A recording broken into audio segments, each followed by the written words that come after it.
Donc j'avais choisi comme titre « Connaissance de soi ». Là, c'est le retour au grand mot d'ordre de la philosophie depuis Thalès et Socrate. Donc, connaissance de soi, individuation du sens et pharmacologie du transindividuel. Et j'avais ajouté, par-delà, le divorce continental analytique. Alors, en accord avec Bernard, et comme vous l'indique mon titre, je ne vais pas vous faire un exposé sur Simondon. Ça étonnera certains. Je ne développerai pas non plus un propos sur l'un des autres grands philosophes qui ont eu un impact sur moi et dont j'avais eu l'occasion de parler ici ou là, soit dans mes livres, soit dans des articles que je consacrais à l'un d'entre eux. Je pense notamment à Edmund Husserl, Martin Heidegger, Ludwig Wittgenstein, très important pour moi, Gaston Bachelard et Bernard Stiegler. Aujourd'hui, donc, je ne pratiquerai pas l'exégèse que j'ai l'habitude de pratiquer. Bien sûr, j'aurai l'occasion de parler de certains d'entre eux. J'aurai l'occasion de parler, par exemple, de Wittgenstein. J'aurai l'occasion de parler de Bachelard ou de Bernard Stiegler. Cependant, je voudrais surtout vous dire aujourd'hui ce qu'est à mes yeux la philosophie. Et cela en rapport avec la journée de demain, puisque Bernard posera demain la question de savoir pourquoi faire de la philosophie aujourd'hui. À cette occasion, donc, il s'agira pour moi de reprendre un projet très personnel et très ambitieux, certes aussi, dont j'avais donné le programme en 2005, dans mon deuxième livre, qui s'intitule « Penser la connaissance et la technique après Simondon ».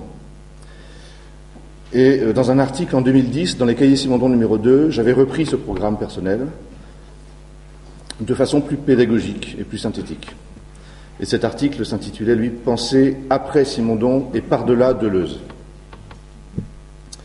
Bernard et moi aussi, nous tentons de penser après Simondon et par-delà Deleuze. C'est ce qui nous caractérise. Alors, ce projet personnel ou ce programme, je l'avais appelé en 2005 le système global mais ouvert. Ce n'est pas un système du savoir. Donc le système global mais ouvert de la relativité philosophique, qui n'est pas un relativisme, mais qui est une relativité philosophique. Alors dans un article qui paraîtra bientôt, et qui s'intitule « Individuation and Knowledge, the question of the refutation of idealism in the French heritage of Simondon », dans cet article, j'ai rapidement évoqué à nouveau ce programme, en dialoguant, cette fois-ci de manière centrale, avec Bernard. Comme certains d'entre vous le savent, mon dialogue avec Bernard, mon dialogue philosophique avec Bernard, possède une particularité étrange. Ce dialogue ne consiste pas pour moi à discuter certaines thèses de Bernard. Ce dialogue consiste à suggérer que, dans la mesure même où les thèses de Bernard sont vraies, dans cette mesure même, elles sont la traduction seconde mais adéquate d'un autre discours qui n'a pas encore été écrit et qui doit venir en premier, et qui serait le discours de la relativité philosophique. Ce discours de la relativité philosophique qui doit venir en premier et qui n'a pas été écrit encore, c'est le discours de la connaissance de soi, comme connaissance de l'individu philosophant par lui-même, et qui se traduirait secondairement et de manière adéquate à travers le discours de Simondon et de Bernard. Alors, on pourrait dire que la relativité philosophique propose une simple connaissance de soi-même, une simple connaissance de soi, mais qui permettrait d'avoir ensuite un système global, par des systèmes de traduction seconde. La différence entre la relativité philosophique et, je crois, toute l'attitude traditionnelle des philosophes, depuis 2500 ans, la différence serait que, au lieu de prétendre savoir quelque chose en manipulant des significations à travers les mots et en visant des réalités grâce à ces mots, au lieu de faire cela, comme tous les philosophes l'ont toujours fait, l'individu philosophant considérerait le sens contenu dans les mots comme ce qui est en train de le faire lui, de s'individuer en lui. Autrement dit, au lieu d'utiliser des mots pour viser des réalités et avoir la prétention de les connaître, il s'agirait d'éclater les mots pour montrer qu'ils ont plusieurs dimensions, chaque signification a plusieurs dimensions, et dans la mesure même où elle a plusieurs dimensions, elle ne se réduit jamais à la seule dimension de l'objet de connaissance. Et puisqu'elle n'est pas objet de connaissance, cette signification peut s'individuer en moi et me faire, parce que l'individu philosophant a pour but de se penser dans sa finitude. C'est-à-dire, il a pour priorité ici de penser qu'il n'est pas sa propre origine. Alors, comme je le disais, le discours de l'ontologie génétique de Simondon et de Bernard serait la traduction seconde adéquate de ce premier discours, qui lui n'est pas une connaissance de quoi que ce soit, sauf de soi-même, comme fait par le sens. Par ailleurs, je ne reviendrai pas aujourd'hui sur les différences qui existent entre la pensée de l'individuation chez Bernard et la pensée de l'individuation chez Simondon. J'en ai souvent parlé dans mes livres ou dans des articles, donc je ne reviendrai pas sur ce point. Alors, je souhaite simplement, finalement, vous introduire à un questionnement qui serait nouveau en philosophie, mais qui possède des précurseurs, notamment le dernier Wittgenstein, le Wittgenstein de Übergewissheit, Uncertainty, en français donc de la certitude. Et je conclurai en évoquant la question de la philosophie comme pensée des paradoxes. La philosophie comme pensée des paradoxes, à l'intérieur de laquelle s'inscrit la pharmacologie du transindividuel de Bernard. Alors, j'entame ma première partie. Vous savez que depuis un siècle, la philosophie occidentale est tragiquement divisée en deux traditions. Et ces deux traditions ont largement tendance à s'ignorer complètement. La première est appelée continentale. Elle a 2500 ans d'histoire. La seconde, qui est dite analytique, n'a qu'un seul siècle d'existence. Elle est née avec Gottlob Frege et Ludwig Wittgenstein. Mais la philosophie analytique peut, d'une certaine mesure, se revendiquer de la manière de faire d'Aristote. Or, cette philosophie analytique est désormais dominante dans le monde, avec de grands noms comme Russell, Quine, Strawson, Demet, Hintikka, Davidson, etc. Ce divorce interne à la philosophie et cette domination internationale de la philosophie analytique sont une réalité que nous, les continentaux, nous avons trop tendance à oublier. Or, le temps est venu, je crois, de réconcilier ces deux traditions. Mais les réconcilier, bien sûr, en les dépassant toutes les deux. Ou plutôt en leur permettant de se dépasser elles-mêmes.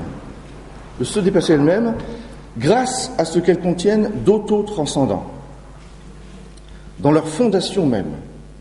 Dès leur fondation, il y a en elles quelque chose qui leur permettrait aujourd'hui de se dépasser. Chez Thalès et Socrate d'un côté, chez Frege et Wittgenstein de l'autre. On a là, à chaque fois, des fondations de deux traditions différentes qui contiennent un potentiel de dépassement et de jonction des deux. Car malgré leur indéniable différence, ce qui est tragique dans la situation actuelle de la philosophie, c'est que les deux traditions continentale et analytique, ces deux traditions ont un point commun qui est calamiteux, catastrophique à certains égards. Elles ont un point commun, c'est que en elles, il y a quasiment autant de philosophie que de philosophes.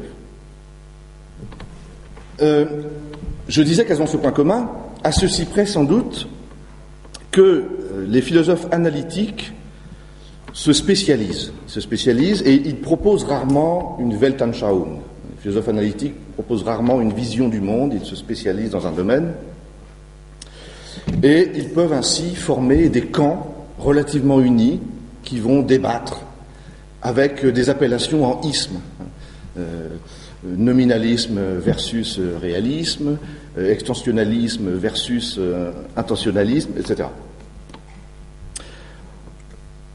Or, cela définit un champ de bataille. La philosophie est toujours un champ de bataille. Et ce champ de bataille, comme l'avait nommé Kant, eh bien, malheureusement, le temps n'est plus où ce champ de bataille pourrait espérer être surmonté sous le prétexte d'une mise en évidence des conditions de possibilité et des limites de la connaissance, comme Kant l'avait fait lui-même. La philosophie occidentale, aujourd'hui, ne peut plus espérer ce genre de dépassement.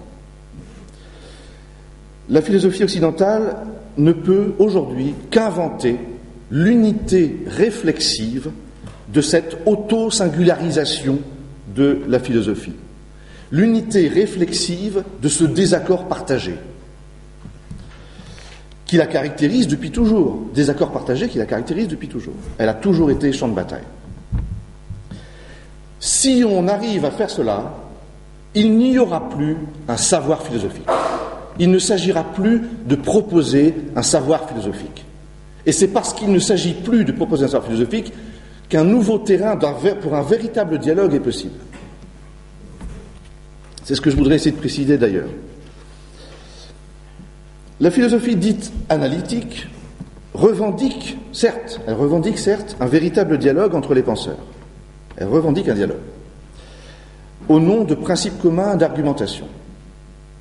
Or, il faut remarquer que de tels principes sont en fait également présents dans toute une partie de la tradition continentale. Tradition continentale qu'il serait absurde de réduire à de l'irrationalisme. Il y a du dialogue argumenté chez les philosophes continentaux. Il y en a. Autrement dit, la capacité des philosophes analytiques au dialogue vient en fait davantage d'une sorte de tournure d'esprit anglo-saxonne, une sorte de mentalité anglo-saxonne, en vertu de laquelle la philosophie analytique peut d'ailleurs parfois, de manière très excessive, elle peut d'ailleurs parfois décider du jour au lendemain de dialoguer collectivement à propos d'un seul article récemment paru qu'il faudra considérer comme étant décisif. En outre et surtout, la tournure d'esprit anglo-saxonne de la philosophie analytique n'est pas étrangère à l'idée que le savoir serait possible en philosophie. Les analytiques croient que le savoir est possible en philosophie. Ils y croient en précisant que pour cela, il faudrait faire preuve de patience et de modestie au niveau de la visée, au niveau des buts. Les buts qui, de ce fait, devraient eux-mêmes être analytiques, comme le serait leur moyen. Mais je crois qu'il y a là une illusion dont témoigne le caractère éphémère et réversible du prétendu apport décisif d'un article. Et cette illusion était déjà celle de Bergson, malgré la différence des motifs. Je m'explique ici. Que l'on s'appuie sur le dialogue argumenté, comme les analytiques le font, ou bien que l'on s'appuie sur l'expérience, comme Bergson le faisait, à chaque fois, ce qui est visé, c'est une scientificité par approximation croissante. Or, cette scientificité par approximation croissante, elle est déjà la grande affaire des sciences de la nature, les plus exactes même. C'est déjà leur affaire. Et la philosophie ne se met à espérer une telle scientificité par approximation croissante, elle ne se met à espérer cela que parce qu'elle ne sait pas encore comment se réinventer après un échec de quoi ? Un échec de l'apodicticité. Elle veut passer à l'approximation croissante parce qu'elle constate que l'apodictique a échoué. Mais l'approximation croissante est autant l'affaire des sciences exactes que l'apodictique. La philosophie a autre chose à faire. Il existe donc une autre voie que celle de l'apodicticité ou de l'approximation croissante. C'est parce que ces deux voies traditionnelles sont caractéristiques des sciences exactes. Et la philosophie doit avoir une autre tâche que celle des sciences. Je précise à ce propos que si l'approximation croissante et l'apodicticité sont deux voies différentes qui, malgré tout, sont toutes les deux l'affaire des sciences, c'est parce que les sciences de la nature sont mathématisées. L'apodicticité, c'est le problème des mathématiques, comme science des relations. Or, les mathématiques ne sont pas seulement une science, elles sont un instrument pur. Elles sont de la technique virtuelle. Pas de la technique du virtuel, de la technique virtuelle. Et elles sont l'instrument pur pour les sciences de la nature. C'est ce qui fait que l'apodicticité, la recherche d'apodicticité et la recherche d'approximation croissante sont indissociables. Tout cela, c'est l'affaire de la science. Et la philosophie doit trouver autre chose à faire. Alors l'autre voie que je voulais proposer, donc, c'est le connais-toi toi-même. Redonner un nouveau sens au connais-toi toi-même. Et ce nouveau sens que je donnerais au connais-toi toi-même, il aurait pour caractéristique de se construire, ce nouveau sens, de se construire à partir d'une compréhension de ce qu'est l'approximation croissante propre aux sciences de la nature. Et par différence avec cette approximation croissante. C'est pourquoi il faut aujourd'hui penser les conditions de décentrement mathématico-technique ou mathématico-instrumental du sujet connaissant des sciences. Il faut penser cela pour pouvoir savoir ce que le philosophe a à faire. Pour lui dire ici en quelques mots, ce qu'on appelle l'objectivité de la physique comme science. L'objectivité de la physique. Cette objectivité, en tant qu'elle met face à face le sujet connaissant et l'objet connu, eh bien cette objectivité, elle conduirait, à cause de ce face à face, elle conduirait à rendre le sujet originaire, puisqu'il est face à l'objet, l'objet ne le fait pas, donc elle conduirait à rendre le sujet originaire si le sujet ne se décentrait pas. Il se décentre, en physique, le sujet connaissant se décentre par les instruments mathématiques et techniques. Et c'est parce qu'il se décentre qu'il peut ne pas s'auto-absolutiser à son insu. S'il ne se décentrait pas, s'il ne se reconstruisait pas par le décentrement technique, il s'auto-absolutiserait à son insu puisqu'il est en train d'objectiver le réel, c'est-à-dire de poser le réel comme quelque chose qui ne le fait pas au moment où il le pense.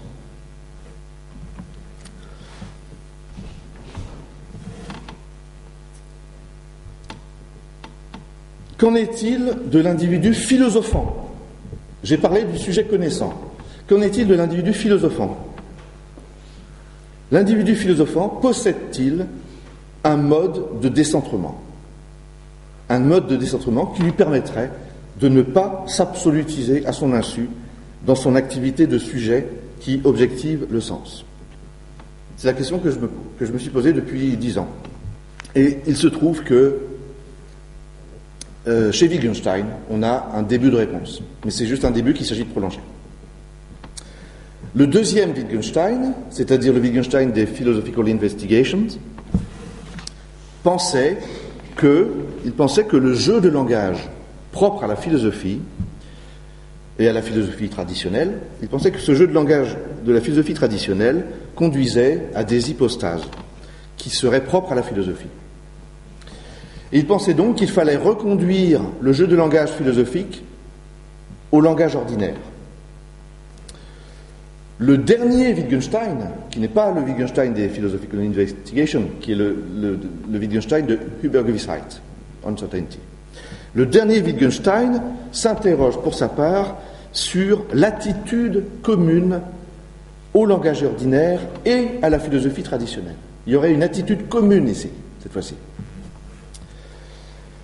Et Wittgenstein, donc, tente de définir, d'une façon qu'il reconnaît très confuse, il dit, je n'arrive pas à exprimer ce que j'ai, l'intuition que j'ai, il tente de définir ce qui serait l'impensé de cette attitude commune aux philosophes traditionnels et à l'homme du langage ordinaire.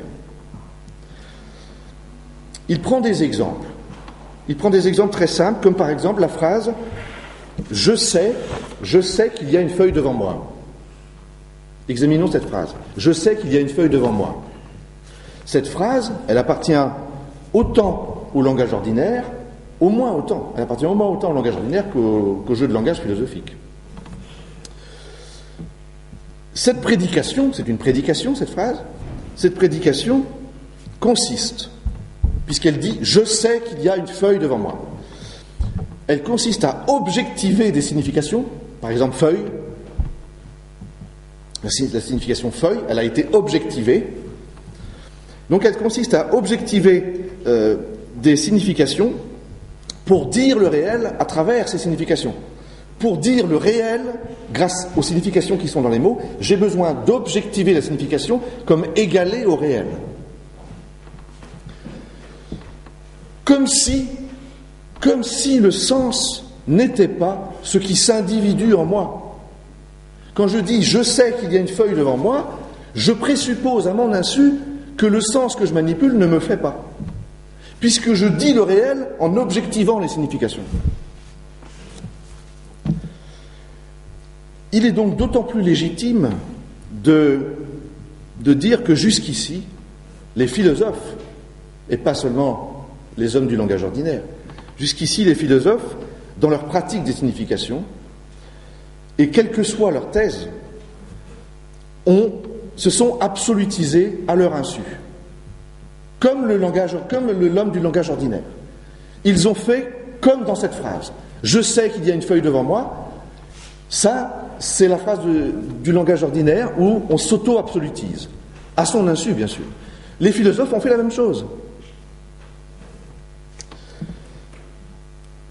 Or, puisque le philosophe n'a rien pour se décentrer, il n'a aucun moyen pour se décentrer, il est condamné à s'auto-absolutiser. Et moi-même, en ce moment, je fais des phrases qui m'auto-absolutisent. Donc il va falloir construire le moyen pour contourner cette condamnation. C'est ce que j'appelle la structure d'oubli de la finitude. La finitude, la non-originalité qui nous caractérise, elle est condamnée à s'oublier. Elle est condamnée à se nier dans une auto-absolutisation.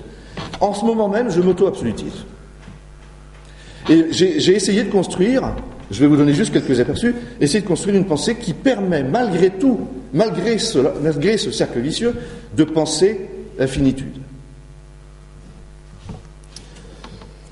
Alors j'ajoute que sur cette question du décentrement, qui est cruciale pour moi, il faudrait dire dans quelle mesure le décentrement du sujet connaissant est présent non seulement en physique, mais dans toutes les sciences, selon des degrés divers, selon des modes divers de décentrement.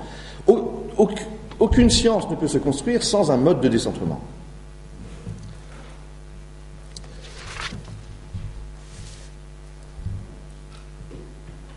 La philosophie, elle, n'est pas étrangère à certains aspects de la science. Par exemple, la philosophie n'est pas étrangère à ce qu'on peut appeler la dimension normative des sciences de la santé. La santé est un problème de normes. La philosophie n'est pas étrangère à ces problèmes-là. Donc elle n'est pas totalement étrangère à certains aspects de la science, bien sûr.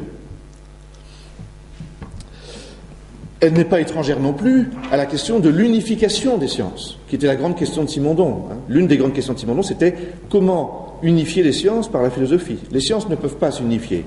C'est à la philosophie de le faire. Mais elle ne peut pas le faire de manière scientifique. Elle doit le faire de façon philosophique. Donc la philosophie n'est pas étrangère à toutes ces questions qui concernent les sciences. Mais la philosophie se révèle dépourvue de mode de décentrement. Donc elle est condamnée, pour cette raison, la philosophie est condamnée à viser autre chose qu'un savoir. Elle doit viser autre chose qu'un savoir. Sous peine, parce que si elle visait un savoir, elle conduirait l'individu philosophant à s'auto-absolutiser. Ce qui garantit l'objectivité des sciences, c'est-à-dire le décentrement, eh bien c'est cela même aussi, c'est ceux-là même qui protègent le sujet connaissant de s'absolutiser à son insu. En science, je me décentre, techniquement, et ainsi je connais objectivement le réel. Et en même temps, grâce à cela, je ne m'absolutise pas. Les deux sont liés. En philosophie, je n'ai pas de décentrement. Comment vais-je donc être objectif sur le réel? Et en même temps, comment vais-je ne pas m'absolutiser? Tel est le point fondamental dont procédera ma décision de méthode, ma décision méthodologique pour construire la relativité philosophique. Comme pensée, la relativité philosophique, comme pensée de l'individuation du sens en moi. Il s'agira, telle est la méthode, il s'agira d'éclater en plusieurs dimensions chaque signification que je manipule.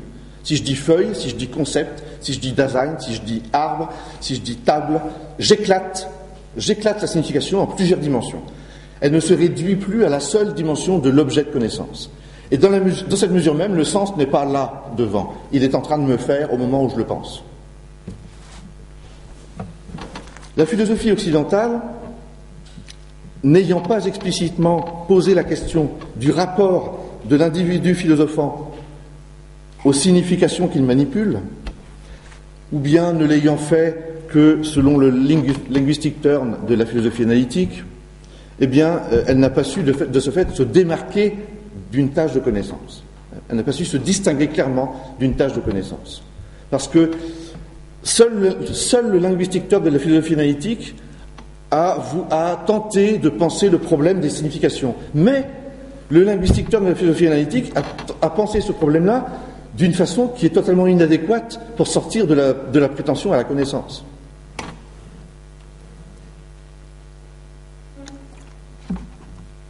Le linguistic turn de la philosophie analytique, au départ, ce linguistic turn se voulait vis-à-vis de la phénoménologie, il se voulait une autre réflexivité, une autre manière de prendre du recul. Il s'agissait dans le linguistic turn de questionner le langage dans lequel s'exprime l'opération philosophique. Questionner le langage avant toute réduction phénoménologique.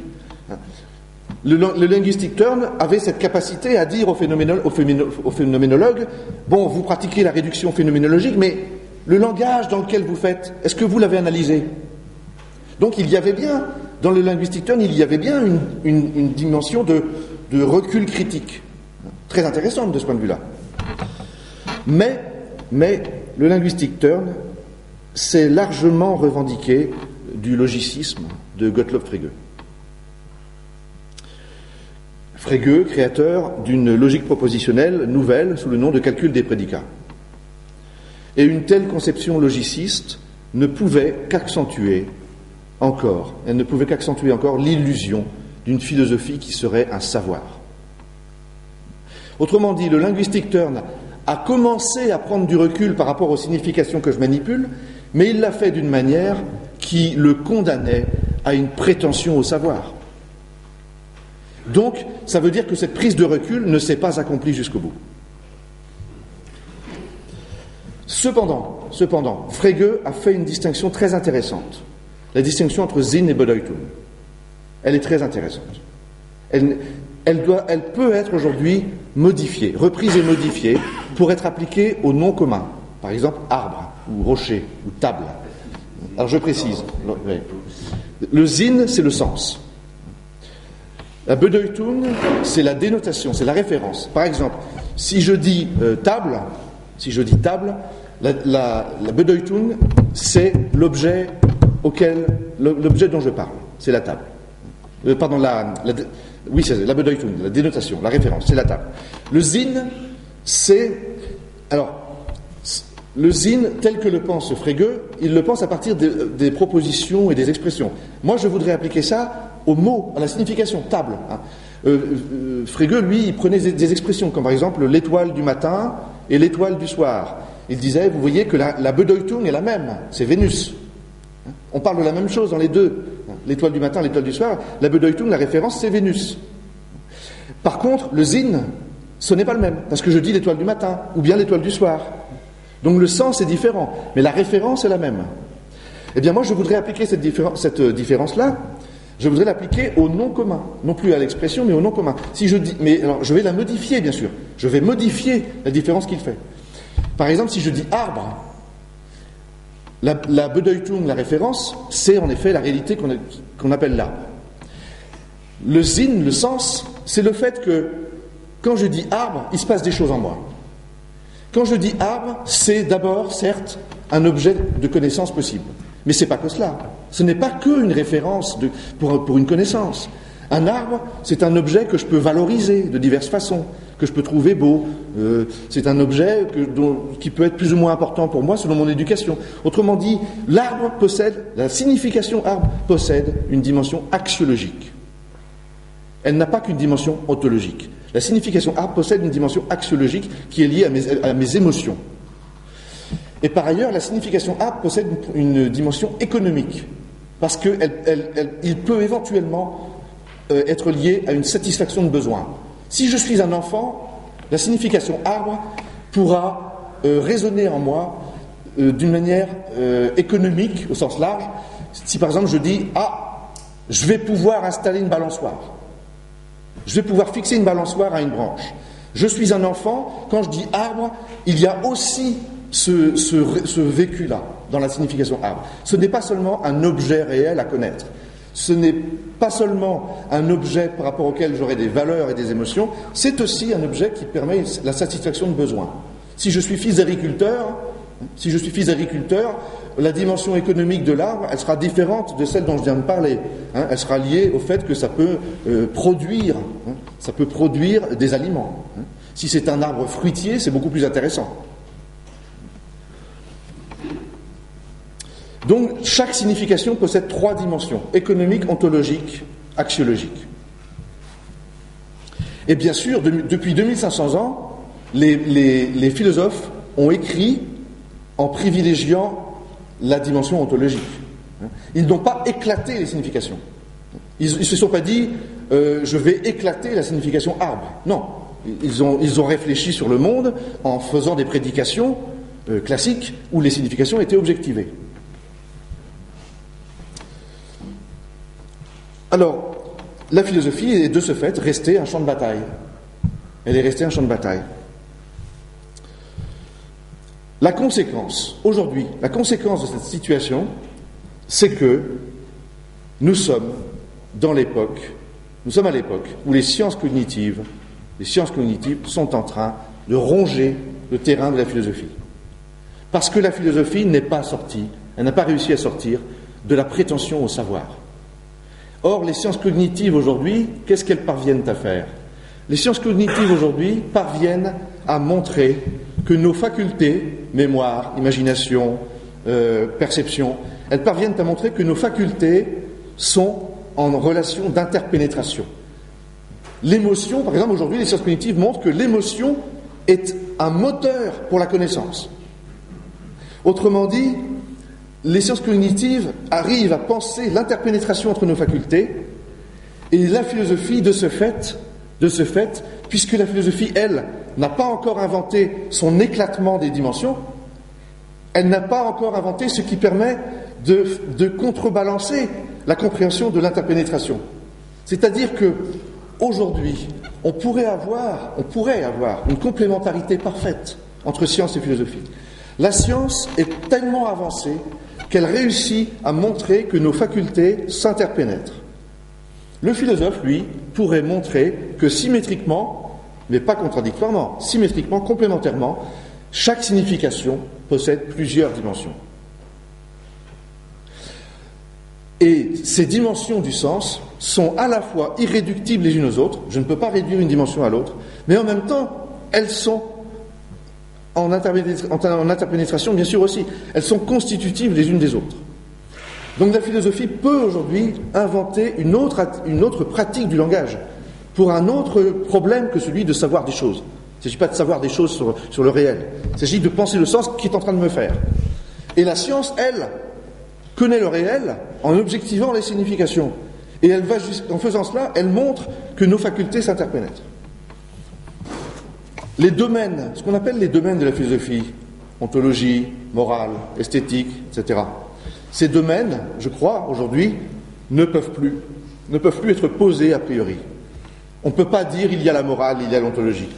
Les domaines doivent sortir de l'éclatement des significations.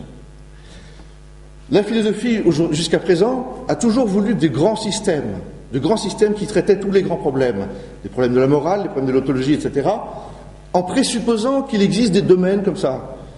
Non, il n'y a pas de domaine donné a priori. On peut construire un système global aujourd'hui, mais pas en posant des domaines comme ça et pas en voulant savoir. On peut construire un système global en prenant les mots, table, concept, Dasein, et en les éclatant. Et si on obtient différentes dimensions du sens, on a d'emblée les différents domaines de la philosophie. C'est un éclatement qui permet une globalité immédiate, mais pas dans une démarche de savoir. Par là même, cette connaissance de soi philosophique, qui est prise en un nouveau sens ici, bien sûr, cette connaissance de soi philosophique ne serait que le discours premier, la problématique première, et ensuite, on pourrait traduire ce discours dans chacune des dimensions du sens qui auront été dégagées. J'éclate les significations, je dégage les grandes dimensions du sens, et ensuite je traduis cela dans chacune des dimensions. Je traduis cela dans la dimension ontologique du sens. Je traduis cela dans la dimension économique. Je traduis cela dans la dimension axiologique. Et lorsque je traduis cela dans la dimension ontologique, j'obtiens le discours de Simondon et de Bernard. J'ai annoncé que parmi les trois traductions, il y aurait le discours de Simondon et de Bernard, qui est le discours de l'ontologie génétique, qui est une ontologie qui confirme la finitude, qui montre comment la finitude de l'individu philosophant est ontologiquement possible. J'ai commencé par penser ma propre finitude en éclatant les significations, et ensuite, quand je traduis ça en ontologie génétique, j'ai l'explication ontologique du fait qu'en effet, je suis bien autre chose que ma propre origine. Pourquoi il y a bien conformité entre l'ontologie génétique de Simondon et de Bernard et la relativité philosophique telle que je la présente? Il y a conformité parce que l'ontologie génétique est philosophie de l'information. C'est la formule même de Simondon. L'information, il disait d'ailleurs, l'information est la formule de l'individuation. Simondon et Bernard construisent l'ontologie génétique, Bernard dirait généalogique, et il ne dirait pas ontologie, d'ailleurs, de ce fait, il dirait même pas ontogenèse. Simondon préférait ontogenèse à ontologie, puisque l'ontologie génétique, de ce fait, elle consiste à penser l'individuation qui est en train de me faire, bien sûr. Mais il ne l'a pas fait à partir de ma problématique personnelle, propre. Il l'a fait à sa manière, de type ontologique. La pensée donc ontogénétique est philosophie de l'information. Or, l'information est l'une des trois grandes dimensions du sens dégagées par ma problématique première. C'est pourquoi l'ontologie génétique de l'individuation traduit adéquatement l'éclatement premier des significations, puisque l'information était bien l'une des trois dimensions du sens. Ça, c'est un premier indice qui permettrait de comprendre pourquoi il y a traduction adéquate de mon discours premier dans le discours ontogénétique de Simondon et de Bernard. C'est un premier indice, il y a beaucoup d'indices. Si la pensée de Simondon et de Bernard est donc bien celle qui traduit adéquatement la problématique première que je propose, eh bien, c'est parce qu'il y a une opération de traduction possible que je ne pourrais pas vous décrire aujourd'hui. Je ne peux pas vous décrire l'opération de traduction. Ça prend du temps. Et puis c'est quelque chose que je suis en train de penser. Mais ma conviction, c'est qu'il y a une opération de traduction qui est propre à la philosophie. Ce n'est pas de la traduction linguistique. C'est une opération de traduction qui est propre à la philosophie et qui doit se penser par différence avec la déduction et l'induction. Quant à la transduction de Simondon, elle est parfaitement adéquate dans le domaine ontologique. Mais elle n'est pas ce que moi j'appelle traduction. Parce que la traduction, c'est ce qui fait passer de mon nouveau discours au discours de Simondon. C'est ce qui fait passer d'un discours à l'autre.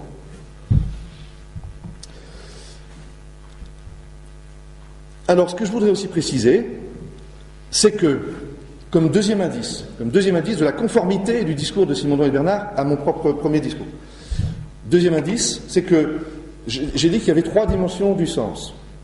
Information, privilégiée depuis 2500 ans. Que sont les choses? Je veux être informé sur elles, je veux connaître.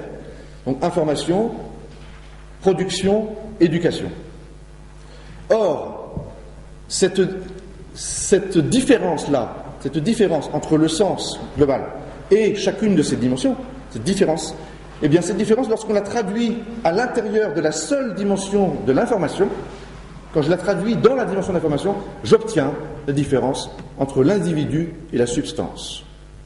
C'est-à-dire que la différence entre le sens global et une dimension du sens se traduit dans la dimension de l'information par la différence individu-substance. Cette différence individu-substance est la traduction ontologique de la différence entre le sens et l'objet. Puisque l'objet n'est qu'une dimension du sens et la substance n'est qu'une dimension de l'individu. Et parce que la substance n'est qu'une dimension de l'individu, l'individu n'est pas substantiel. Or, l'affirmation selon laquelle l'individu n'est pas substantiel, c'est le fondement de toute l'ontologie génétique. C'est ce qu'on appelle le réalisme des relations. La relation fait le réel, donc l'individu n'est pas substantiel. Alors, l'une des forces de Bernard, et je vais passer à Bernard maintenant, je vais parler de la pharmacologie, l'une des forces de Bernard est d'avoir su penser, il a su penser les conditions ontogénétiques d'une véritable finitude, lorsqu'on en vient au régime transindividuel. Chez Simondon, il y a le régime physique, le régime vital, le régime transindividuel. Bernard repense, et il le repense à mon avis comme il le faut, le régime transindividuel. Et il permet d'expliquer notre finitude. Car la finitude qu'il s'agit de penser, c'est celle du vivant dont nous venons.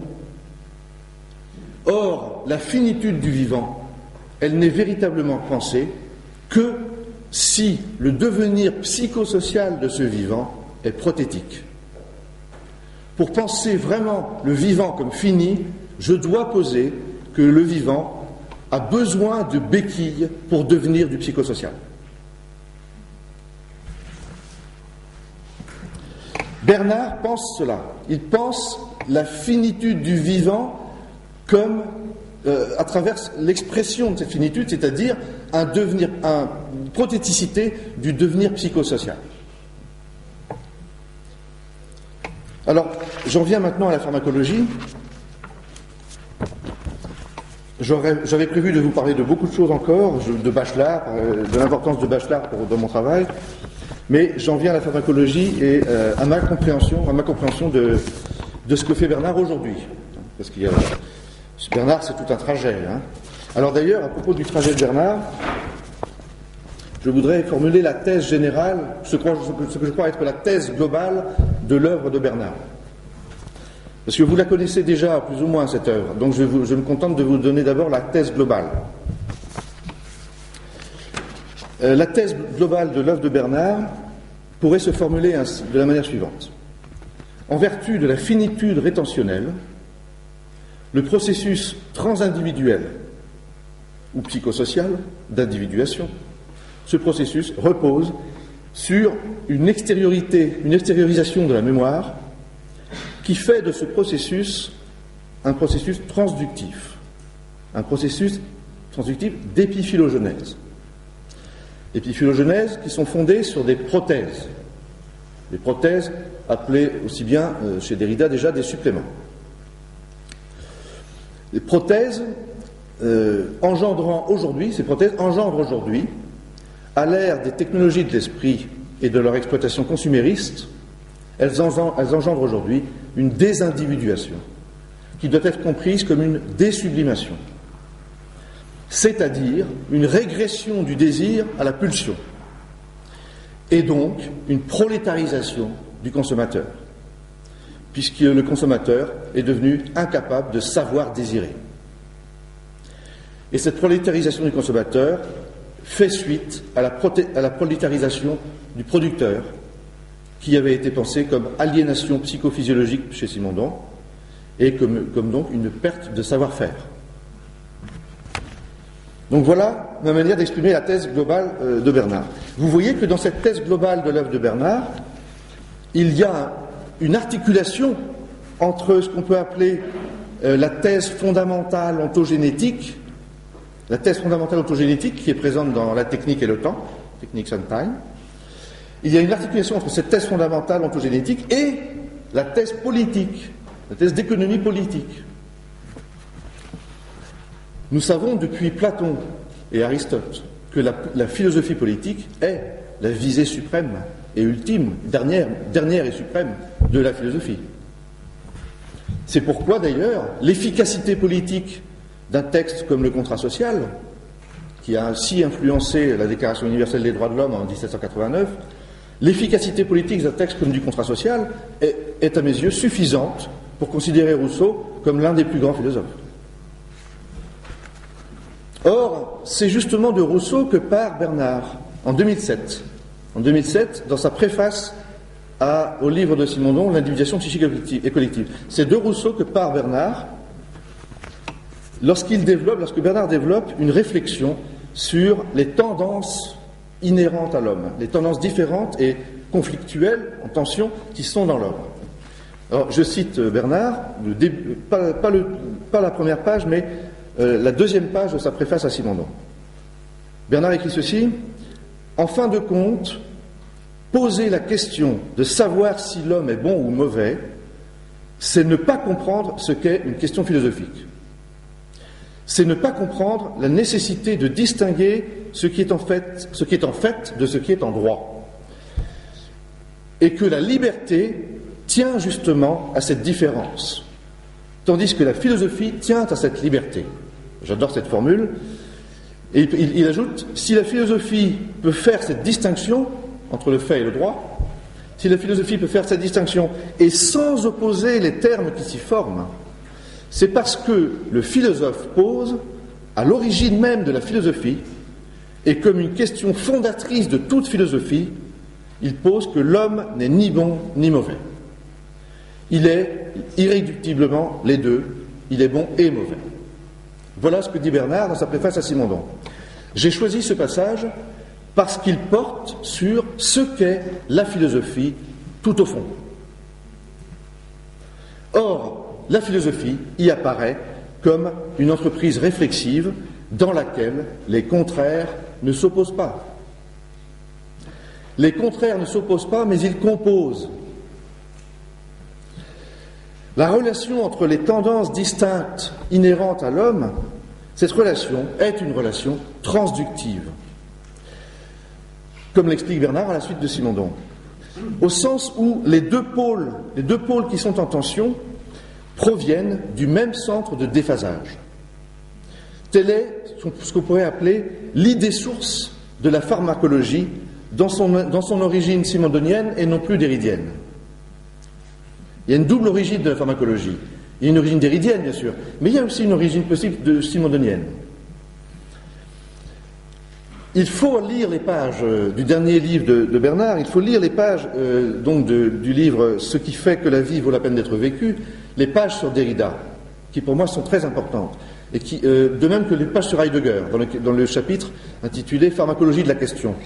Vous avez là des pages qui pour moi sont un sommet de la philosophie aujourd'hui. Et l'axe nouveau de Bernard est une théorie de la sublimation.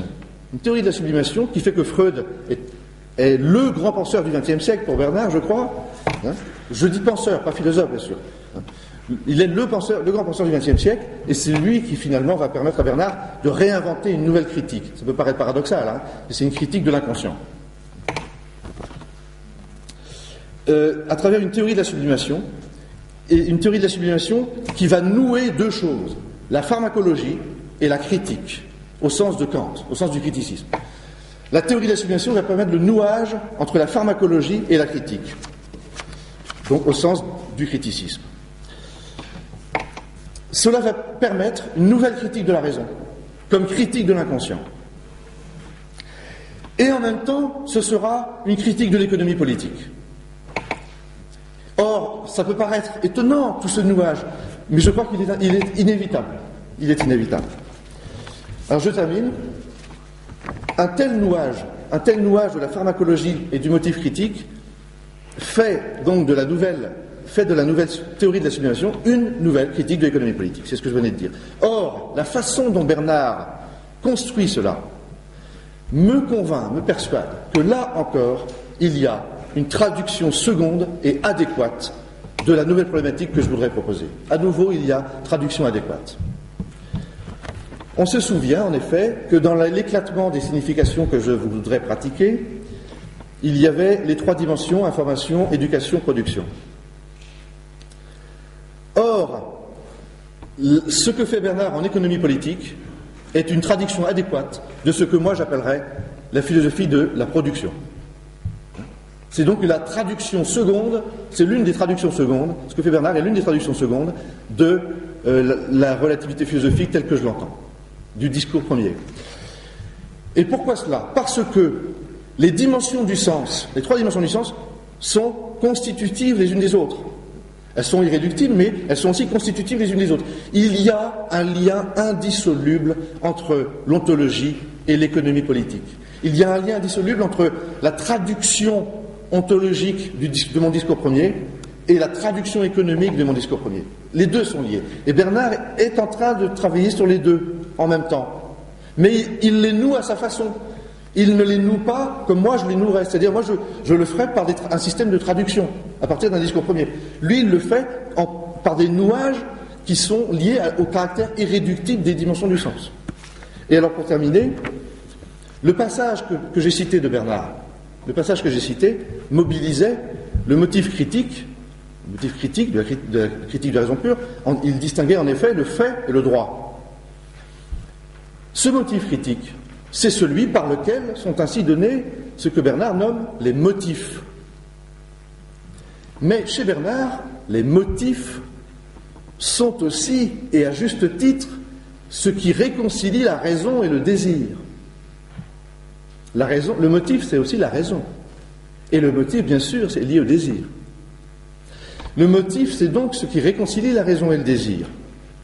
Et c'est pourquoi Bernard précisait que la distinction nécessaire entre le fait et le droit ne peut pas être une opposition. On pourrait dès lors dire que Derrida, lui, a liquidé le motif critique. Il a liquidé le motif critique parce qu'il n'a pas suffisamment pensé le paradoxe pharmacologique fondamental. Paradoxe pharmacologique fondamental qui doit permettre de réinventer la critique, au lieu de la liquider. Qui doit permettre de réinventer la critique comme critique du désir.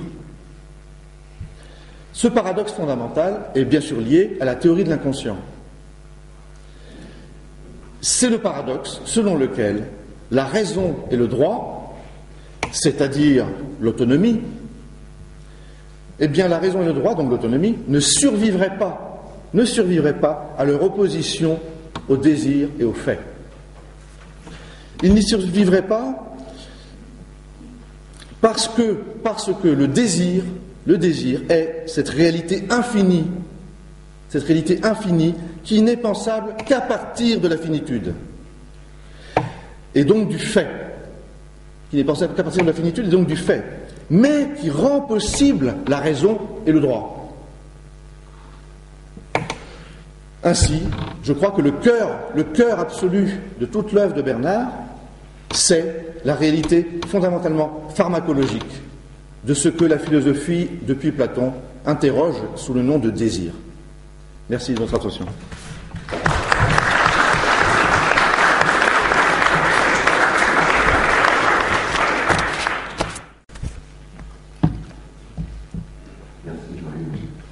Est-ce que quelqu'un demande d'intervenir?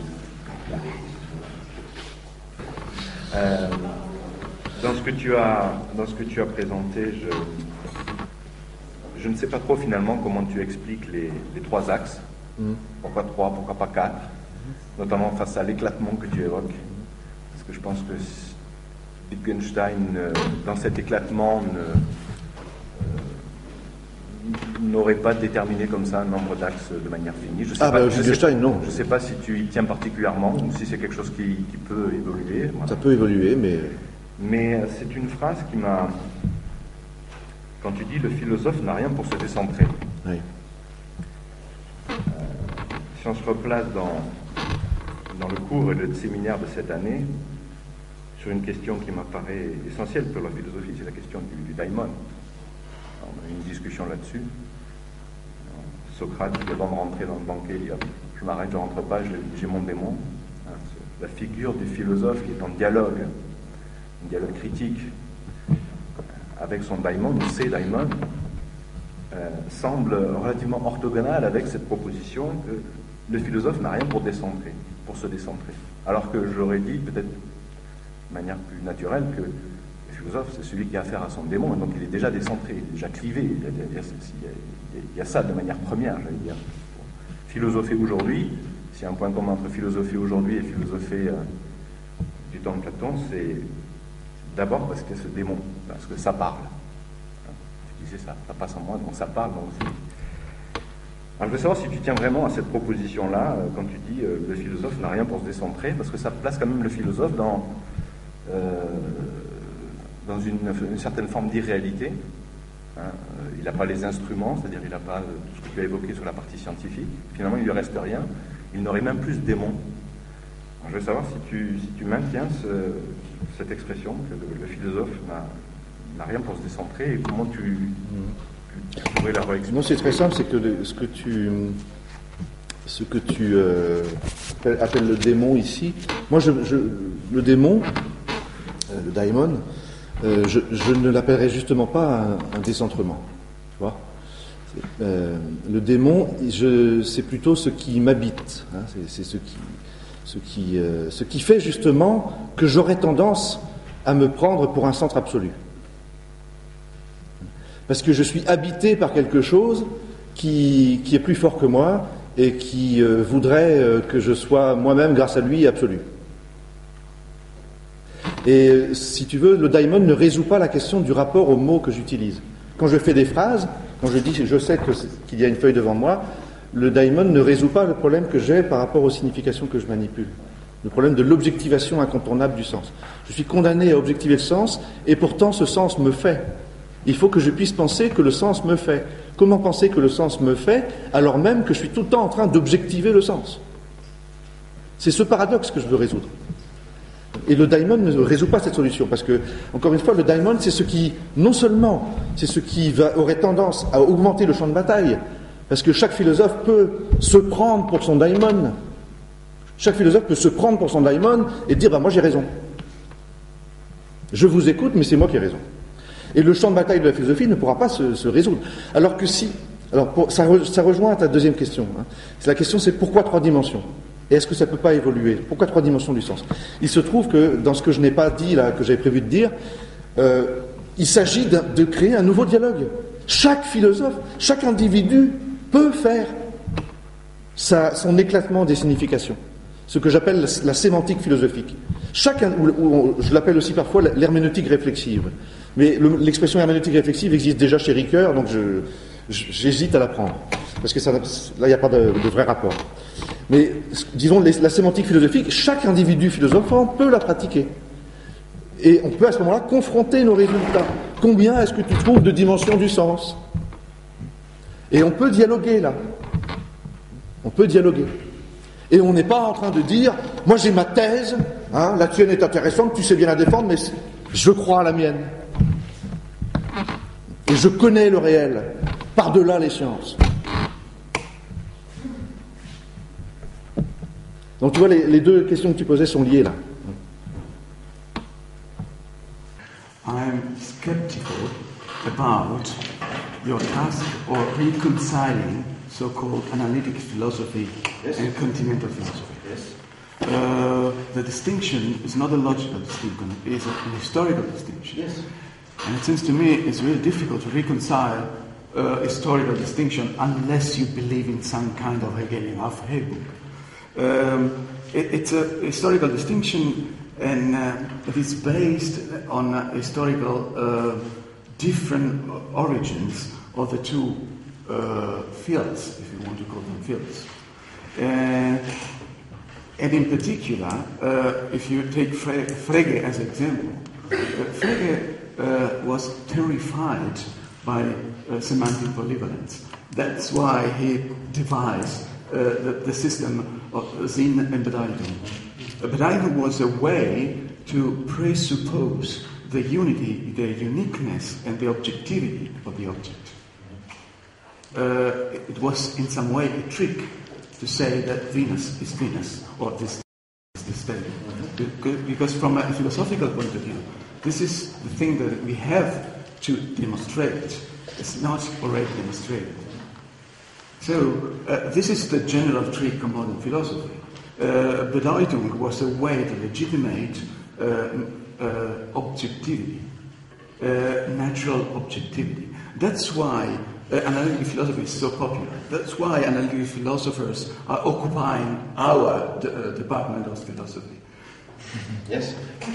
So, where is the problem with my discourse? How is possible to reconcile this, in some way, rationalization of scientism with our philosophy? Yeah, it is possible just in the sense that my problem, my interest about analytical philosophy is in its origins, only in its origins. Wittgenstein and the question of Frege, but not the work of Frege, the question of Frege. And in those origins, there is something that is not continental or analytical. It is a possibility for something else. But you're right about Frege's work. But in his question, there is something which is not analytic or continental. En fait, tu aurais peut-être lu d'ailleurs, Jean-Hugues, parce que tu as dit la philosophie analytique, c'est une tournure d'esprit anglo-saxonne, mais à l'origine de la philosophie analytique, ce ne sont pas les anglo-saxons, ce sont des Autrichiens. Non, j'ai pas parlé de la tournure d'esprit, c'est pas la philosophie analytique, c'est la revendication d'une aptitude à dialoguer de manière argumentée. Oui, mais enfin, tu l'as dit à propos de la philosophie analytique. Bon, je dis ça, c'est pas du tout une objection, c'est simplement que tu fais attention en disant ça, parce que pour moi, d'abord, Wittgenstein et Frege, ça n'est pas la philosophie plastique, c'est des sources de la philosophie analytique. Je ne crois pas du tout que Wittgenstein soit un philosophe analytique. Il y a autre chose. C'est un philosophe des jeux de langage, ce n'est pas la même chose. Après, je crois qu'il y a une combinaison entre philosophie wittgensteinienne et logicisme frégéen, avec le pragmatisme, l'utilitarisme, l'empirisme, etc. Alors là, typiquement anglo-saxon. Et qui est un autre sujet, et qui remonte à bien avant, qui remonte au XVIIe siècle. Et je pense qu'il faut, si tu veux, une combinaison, il y a une triple articulation entre, je dirais, appelons ça massivement, beaucoup trop massivement, l'empirisme anglo-saxon, le logicisme autrichien et la philosophie continentale, ce qu'on appelle la philosophie continentale.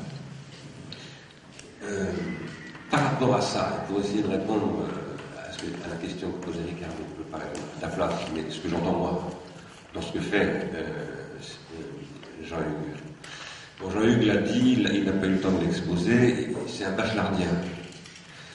C'est un grand lecteur de Bachelard, de Canguilhem, des philosophes des sciences. Et ça, pour moi, c'est absolument fondamental. Un philosophe qui ne fait pas de philosophie des sciences n'est pas un philosophe. C'est un sophiste.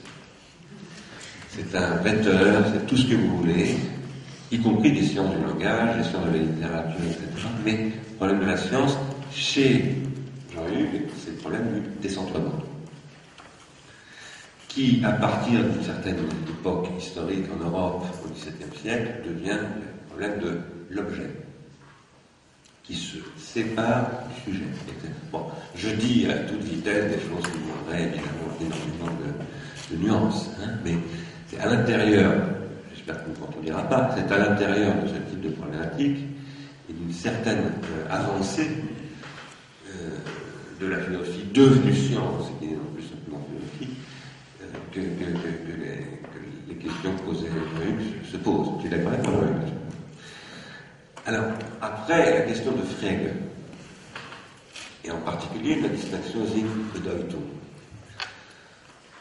sur laquelle je voudrais te poser les questions. C'est un stade, à un moment donné, dans une histoire qui remonte à Aristote, comme tu l'as dit, hein, parce que chez Aristote, moi j'avais dit ça à Granel, une fois, il a repris mon idée d'ailleurs, j'avais dit Aristote c'est le premier penseur des jeux de langage. Et si on lit le Péri-Herménéda, toutes les réfutations sophistiques, etc., c'est une théorie des jeux de langage, d'une certaine manière, bien entendu, c'est pas celle de Wittgenstein, mais il y a quelque chose de cet ordre. Frege repose ces questions liées à l'objectivité du point de vue logiciste, c'est-à-dire du point de vue du langage. Et ça, c'est le point de départ, comme tu l'as très bien dit, de ce qui va constituer ce qu'on appelle la philosophie là on en tant qu'elle travaille sur le langage comme condition de tout, par exemple, de tout ce que Husserl, dans ses discussions avec Frege, prétend faire du point de vue phénoménologique. Moi, je pense que là où il y a un problème, ça c'est une question que je t'adresse, Jean-Hugues, dans le rapport à Frege, et surtout quand on se rapporte à Frege via Simondon, c'est de rapporter la Bedeutung à la référence. Parce que je crois que chez Simondon, le transindividuel, c'est pas du tout la référence. Le transindividuel, c'est la signification. Terme dans lequel on traduit régulièrement Bedeutung en français. Or, la signification chez Simondon n'est pas du tout la référence. C'est le produit du transindividuel. Et une question fondamentale, c'est l'historicité du transindividuel.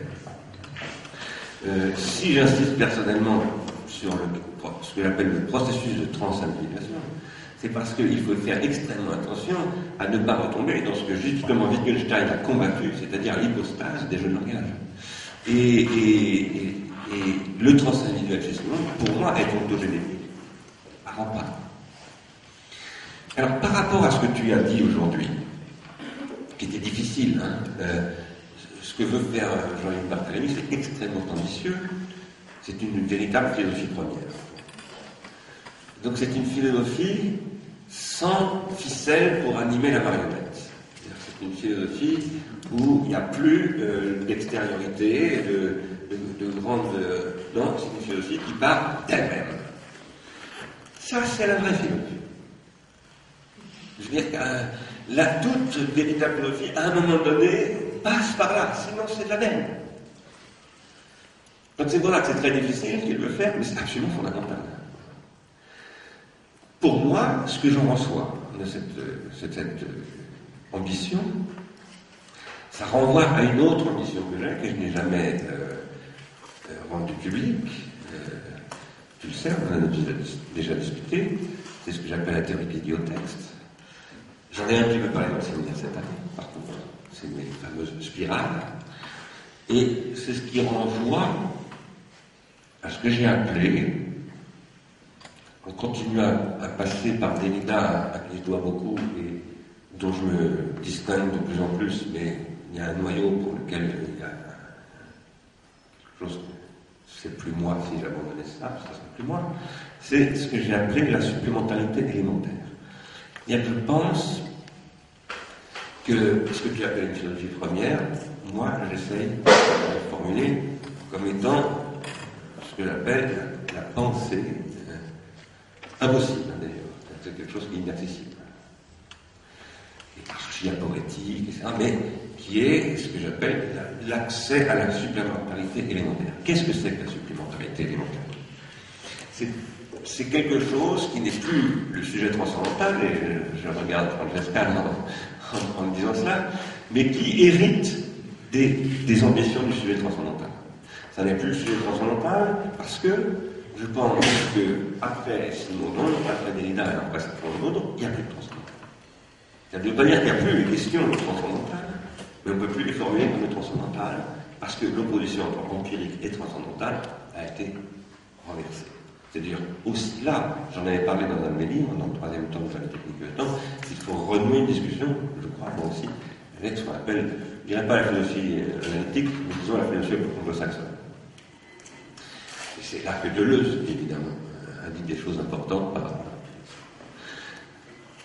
Quoi qu'il en soit, la question là que je te pose, c'est, ma première question, c'était Zygmunt Bauman, est-ce que tu ne crois pas que sur le transcendant individuel, est-ce que tu ne crois pas qu'il y a quelque chose qui est très différent de Frege dans ses mots par rapport à ça? C'était une manière de réagir à la question de Ricard. La deuxième question, c'est par rapport à ce que tu as présenté au départ, comme donc, la connaissance de soi. Moi, j'essaie j'ai le projet de faire quelque chose autour de cette structure que j'appelle l'idiothèque comme étant une structure de supplémentarité élémentaire. Ça veut dire, c'est la supplémentarité avant tout supplément. C'est ce qui fait que, avant tout supplément spécifique, quelque chose va requérir cette supplémentarité. Alors, qui est déjà supplémentée sans l'être. Ça nous renvoie d'ailleurs à la paradoxologie, si je puis dire, de Péguy, telle que comment dire, à une anachronie fondamentale dont on parlait Ricardo au départ. Moi, c'est ça que j'ai entendu, la question que posait Ricardo. Tout à fait au début. Tu n'étais pas là, mais tu n'as pas entendu son intervention. Mais c'est ça qu'elle a. Alors, si je dis cela, c'est parce que c'est pour t'adresser une troisième question sur la connaissance de soi. Quel est son rapport à l'hétéronomie? Et pour approfondir un petit peu le sujet, pour revenir à la question de Christian, qui t'a posé une question essentielle. Pourquoi 3 dimensions? Pour moi, je crois que je t'entends évidemment du point de vue où je prends tout ce qui m'intéresse et je n'entends pas ce qui ne m'intéresse pas. Donc, je suis tout à fait capable d'imaginer que j'ai rien compris à ce que tu as dit. Mais, pour moi, répondre à la question de Christian, ça passe par la chronologie générale. Je veux dire par là que je ne suis pas en train de dire que je vais reprendre à mon propre compte tes dénominations, c'est-à-dire axiologie, production, éducation. Mais, écoute, pourquoi pas, hein? Pourquoi pas? Axiologie, production, information. Oui, oui, c'est l'éducation, tu as tout à fait. Pourquoi pas reprendre ça, c'est tout à fait possible, il faudra qu'il va falloir qu'un jour on en discute vraiment. Mais en tout cas, moi je crois, et là peut-être que tu n'es pas du tout d'accord, je crois que cette structure qui renvoie à l'hypoproton, qui était pour moi le vrai enjeu de ce que disait hier Dan, si j'avais mieux compris ce que vous disiez, parce que j'ai au moins la moitié que je n'avais compris, donc c'est à cause de ma mauvaise compréhension de l'anglais et la difficulté aussi du discours, mais enfin je me serais bagarré sur l'hypoproton qui, à mon avis, et là je suis d'accord avec Jacques Garelli, est un sujet fondamental chez Simondon. Qu'est-ce qu'on appelle hypoproton? Voilà une question. Hypoproton, ça veut dire support, enfin on traduit par support primordial. Moi, je soutiens que le support est épiphylogénétique. C'est-à-dire que la phlosis, simplement, c'est la phlosis en tant qu'elle est supplémentée. Il pense. Et du coup, il ne fait pas de différence fondamentale entre l'eau, l'air, le feu et les hypondématins. Alors, quoi qu'il en soit, ce que je crois, c'est que dans la question que tu poses, Jean-Hugues, à savoir la connaissance de soi, comme philosophie première, moi, je pose la question du statut de l'hétéronomie. Et je pose que cette hétéronomie a toujours déjà constitué le soi comme étant un non-moi, un décentrement. Déjà un processus de décentrement primordial. On pourrait parler du décentrement primordial. je crois qu'il faut penser sous la forme de spirale. Pourquoi? Parce que les spirales, c'est pas simplement... La spirale, c'est une très longue histoire dans la philosophie, et pas seulement dans la philosophie, dans la mythologie, dans l'art, dans la géométrie. Mais dans la métastabilité, la première forme, la plus spontanée qu'on voit de métastabilité, c'est la spirale. On en voit partout. Augustin, mon fils, regarde toujours l'eau qui se vide avec fascination dans le lavabo. C'est une structure métastable, ça. Et c'est la mécanique des fluides la plus élémentaire. Et je pense que ce à quoi nous avons affaire, c'est à la compréhension de comment se maintient quelque chose à travers toute la succession de l'histoire des suppléments, depuis la proto-supplémentarité jusqu'à aujourd'hui, avec les machines dont je parlais tout à l'heure, les machines de calcul automatisé sur le trading à la microseconde qui est en train de foutre le monde en l'air en ce moment. Nous sommes toujours confrontés en fait à la même structure.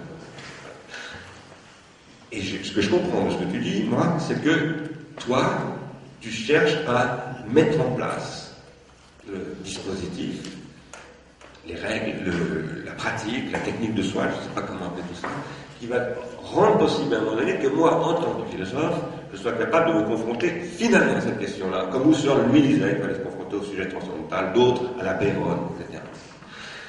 Et ça, je suis absolument d'accord avec ça. Maintenant, pour répondre finalement aux deux questions qui t'ont été posées, je pense qu'il faut inscrire l'hétéronomie à même cela.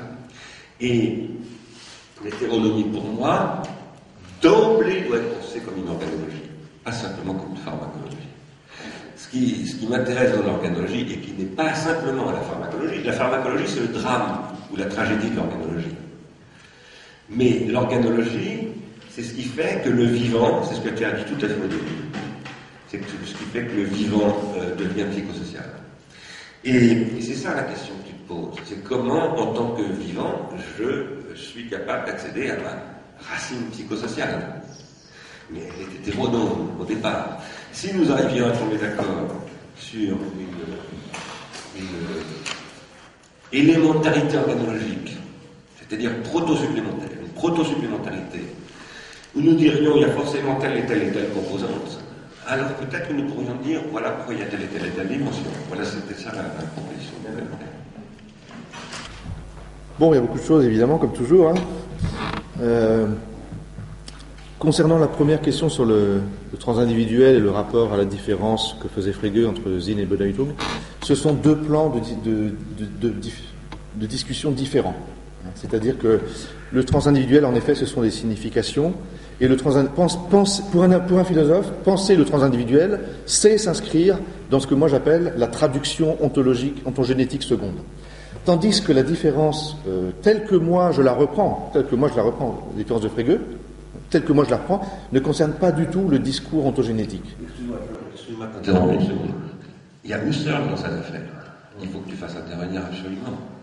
Parce que Simondon lisait Husserl et les phénoménologues, tu le sais bien, quand Markel a expliqué dans le colloque de 92, il lisait énormément les phénoménologues. Et cette différence de Bedeutung, Husserl l'a reprise. Et je pense que par rapport à ce que tu dis là, moi je ne crois pas que tu puisses faire l'économie de la compréhension husserlienne de ça. Je ne vais pas t'interrompre, parce que moi... Sur Husserl, tu sais bien, j'ai toute une discussion sur Husserl que j'ai commencé aussi. Parce que il y a un passage que j'ai pas eu le temps de dire, là où je présente ma nouvelle attitude par rapport aux significations que je manipule, je la présente comme une double réduction. Mais qui d'ailleurs n'est plus une réduction phénoménologique, c'est une réduction sémantique. C'est-à-dire que je passe premièrement de la réalité de la chose à la représentation de la chose, et deuxièmement, je passe de la représentation à son éclatement pluridimensionnel. Alors, il y a toute une discussion que j'ai commencée avec Husserl et que je poursuivrai. Je veux me passer de lui, je veux me passer de Husserl. Ouais. Parce que, mais tu sais bien pourquoi d'ailleurs. C'est parce que nous avons lu Sein und Zeit. Et à partir de là, la réduction, parce que le grand problème pour moi chez Husserl, c'est la réduction. Et la réduction, on ne peut pas en rester à ça. Oui, mais pour pouvoir se passer d'un philosophe, il faut passer par le philosophe, tu sais bien. Ouais. Et je pense que tu viens de dire une chose qui peut choquer beaucoup. Moi, je connais bien ton travail, donc ça ne choque pas. Mais ça peut choquer Ricardo. Partir de la réalité de la chose, et non, pas de la réalité de la chose. Et c'est Husserl, précisément, est a priori. Je ne dis pas qu'il est irréductible et qu'on ne peut pas passer à autre chose. Et là où on est obligé de passer par lui, même si à un moment donné il faut s'en passer, il faut d'abord y passer, parce que ça, il le rend absolument. On ne peut plus parler comme ça. Vous avez compris. Quand je dis partir, ça ne veut pas dire se fonder sur. Hein. Oui. C'est la réduction en ce sens. Je suis d'accord avec la démarche husserlienne là.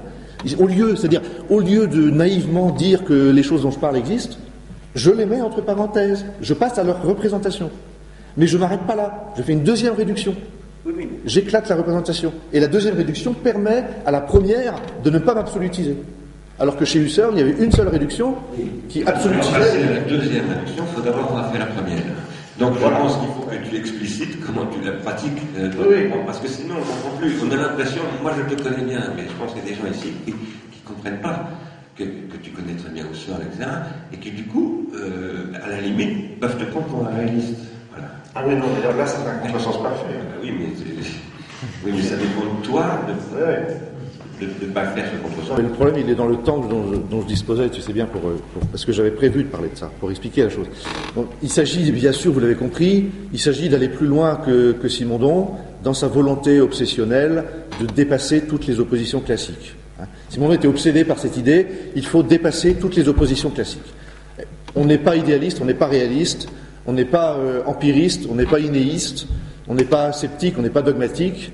Enfin, toutes les oppositions que Kant avait commencé à vouloir dépasser, Simondon, comme beaucoup de philosophes du XXe siècle, a voulu aussi aller plus loin dans ce dépassement, et il est il est lui vraiment obsédé par ce dépassement.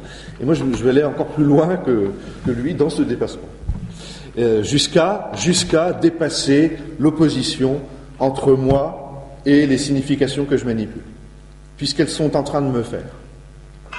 Et c'est pour ça que je ne suis pas ma propre origine. Il s'agit simplement vraiment de vouloir penser sa propre non-originalité, c'est ça. Alors, je viens à ta deuxième question. À propos de l'hétéronomie. Tu disais, il faut pouvoir penser de l'hétéronomie. Alors, je t'accorde entièrement l'organologie. Parce que je suis convaincu vraiment que la pharmacologie a besoin de l'organologie. Simplement, l'organologie, pour moi, elle fait partie de la traduction seconde ontogénétique. Et je ne peux pas, dans ma nouvelle attitude première par rapport aux mots que j'utilise, je ne peux pas être là-dedans. Alors tu vas me dire, où est l'hétéronomie ? Eh bien, l'hétéronomie, elle est justement immédiatement présente dans le fait que je me pense comme fait par ce qui n'est pas moi. Je suis fait par du sens qui n'est pas moi. C'est une transcendance immanente. Si je disais ça, c'est parce que Christian t'a posé une question. Pourquoi ces trois dimensions ? Oui. Si tu ne peux pas rapporter ces trois dimensions à une caractérisation de ce que j'appellerais une proto-hétéronomie, non pas une hétéronomie, une proto-hétéronomie, c'est-à-dire ce que j'appelais tout à l'heure la supplémentarité élémentaire, c'est une contradiction, c'est une antinomie.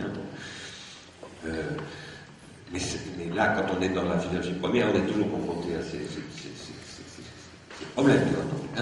Mais alors, je ne vois pas d'où tu vas sortir tes trois dimensions. Je les sors d'un examen de leur irréductibilité les unes aux autres, et en même temps du fait qu'elles sont constitutives les unes des autres. Il faut que j'ai les deux choses. Il faut que chaque dimension d'une signification soit irréductible aux autres dimensions de cette signification, et qu'en même temps, elles soient constitutives les unes des autres. Et c'est à partir de ces deux critères que je définis le nombre de dimensions. Par contre, c'est là qu'il y a un vrai dialogue. Parce que Badiou, par exemple, Alain Badiou pourrait me dire la chose suivante, il pourrait me dire, moi, je dégage les 4 conditions de la philosophie et je propose que vous, ce que vous appelez les dimensions du sens, eh bien, il y en ait 4. Voilà. Sauf que, quand il dit que l'amour est une des conditions de la philosophie, si j'examine les mots que j'utilise, est-ce que, dans n'importe quel mot que j'utilise, je peux trouver une dimension qui serait l'amour ? Quand je dis table, y a-t-il dans cette signification une dimension qui concernerait l'amour. Non. Par contre, il y a une dimension qui concerne les émotions que j'ai et les valeurs que j'utilise. La table, ça a une certaine connotation axiologique pour moi. Et si, encore une fois, je suis un grand bourgeois, la table n'aura pas la même connotation axiologique que si je suis un paysan. Elle n'aura pas non plus la même... Pour un scientifique, il est normal qu'une signification soit d'abord une réalité ontologique à connaître. C'est la dimension information qui prime chez les scientifiques. Chez un artiste, ce sera plutôt la dimension esthétique qui fait partie de la dimension donc axiologique. Chez quelqu'un qui est commercial, on peut se douter que les significations prendront plus de résonance dans la dimension de la production. Mais, encore une fois, il y a tout un travail à faire justement sur l'individuation du sens. Il s'agit de se penser comme individuant le sens à sa façon. Voilà. Merci beaucoup, Jean-Hugues. On croit qu'on revient.